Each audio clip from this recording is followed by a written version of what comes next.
Nalipay gyud ko kayo nga na tagan og pansin sa mga tao nga naaday Dato Tribal Elementary School para sa amo bilang inahan dako na kay nagtabang.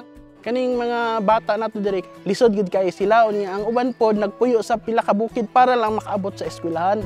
Actually kining project sa kinadiskasan pa lang na wala namin nagduha-duha sa pag-support kini among gipili kay diri nagkinahanglan ang daghang nga tabang.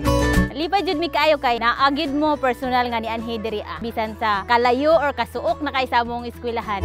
Kaning among eskwelahan naa siya 42 kilometers away from the city proper. Magsugod na ang ting-ulan, madaot ang dalan. Manang baktasonon siya gikan sa Sumili Sentro mga 30 minutes kapin.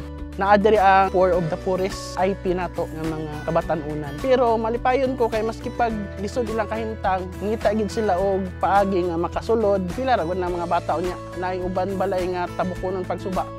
Actually nagduha-duha ko pagkuyog. Kabalo pod ko nga lisod kayong dalan. Pero sa pag-abot na nato sa maong lugar sa Dato Manuloy Elementary School, worth it bang imong desisyon nga nikuyog ka? Kita nato ang mga kabataan nga malipayon nga nagpaabot. As a school head, malipayon kayo kung nagahatag permente ang Rotary Club of Central Butuan. Klase-klase ng mga gamit, preparation sa mga bata. Fulfilling, nakaabot ta diri. Lahi ang kalipay nga makita nato ang mga bata nga kanang galong bitaw og naapoy mo duol sa ila og naimo hatag sa ila. Sukad-sukad karon pagyud nila na sinati advance Christmas na sa ilaha ba. Wa mi nag-expect nga ingani kadaghan ang gihatag sa Rotary Club of Central Butuan. Daghan kaayong salamat sa inyong pagsuporta diri sa eskwelahan sa Dato Manuloy. Sa Rotary Club of Central Butuan, kami sa Dato Manuloy mapasalamaton sa ilaha. Sa kalipay naabot sa mga bata, ang kalipay po nga naa sa tungdughan, double pagani.